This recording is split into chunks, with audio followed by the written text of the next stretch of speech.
আসসালামু আলাইকুম আমার প্রিয় বন্ধুরা, আপনাদের সবাইকে মুন্নিস কিচেনে আবারও স্বাগতম।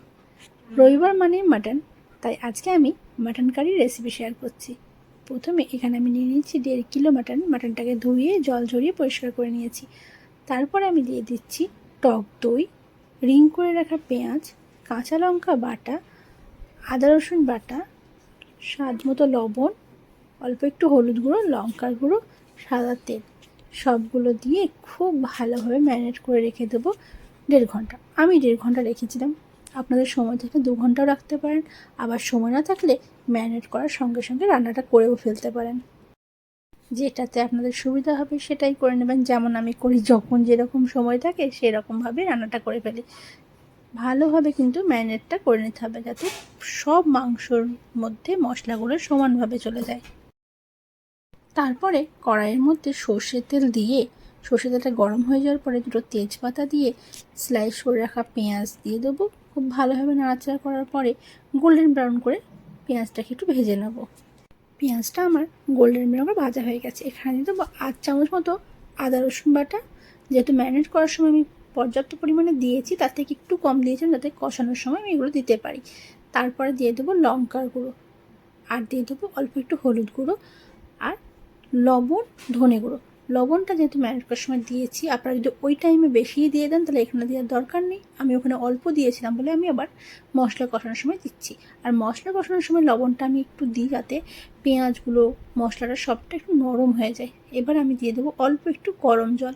পুরো রান্নাটাতে কিন্তু আমি গরম জল ইউজ করবো। সেজন্য অল্প একটু গরম জল দিয়ে খুব ভালোভাবে কষিয়ে নেবো।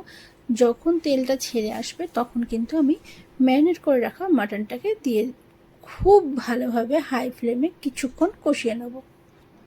হাই ফ্লেমে কিছুক্ষণ কষিয়ে নেব মানে সব মশলার গায়ে লাগিয়ে নেওয়া অবধি আমরা নাড়াচাড়া করব। তারপরে মিডিয়াম ফ্লেমে রেখে ঢাকা দিয়ে 5 মিনিট রেখে দেবো, যাতে মাটন থেকে পুরো জলটা বেরিয়ে যায়।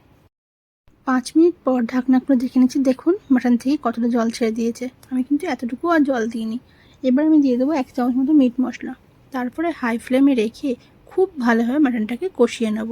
এই মাটনটা যেহেতু অনেকটা ফ্রেশ ছিল, সেজন্য কিন্তু সেদ্ধ করতে আমার বেশিক্ষণ সময় লাগেনি। ওই জলটা, এই যে হাই ফ্লেমে জলটা কষিয়ে নেওয়ার পরেই কিন্তু আমার মাটনটা সেদ্ধ হয়ে গেছিলো।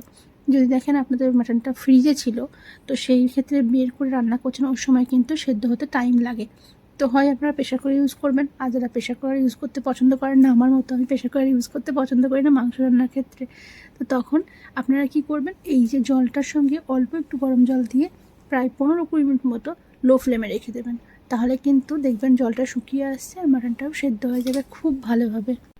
মাটনটা আমার কষানো প্রায় হয়ে গেছে।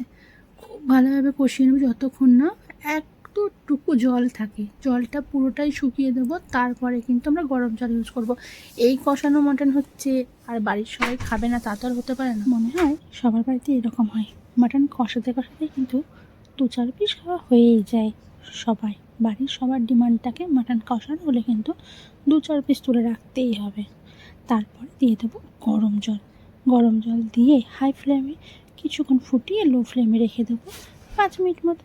ব্যাস রেডি হয়ে যাবে মাটন কারি, গরম গরম রবিবার স্পেশাল। রবিবারের মেনুতে যদি হয় গরম গরম মাটন কারি আর গরম গরম ভাত, আর কি চাই। এই মাটন কারিটা রুটি, পরোটা, নান, পোলাও, ফ্রাইড রাইসের সঙ্গে দুর্দান্ত লাগবে খেতে। আমার রেসিপিটা আপনাদের কেমন লাগলো অবশ্যই কমেন্টের মাধ্যমে জানাবেন। আর যদি ভালো লেগে থাকে অবশ্যই লাইক শেয়ার করে পাশে থাকবেন, কারণ আপনাদের একটা লাইক আর শেয়ার আর একটা কমেন্ট আমাকে অনেক বেশি উৎসাহিত করে আরও কিছু রেসিপি আপনাদের সামনে আনার জন্য। ইনশাল্লাহ খুব তাড়াতাড়ি আরও একটা রেসিপি নিয়ে হাজির হব। টাটা, আল্লাহ হাফেজ।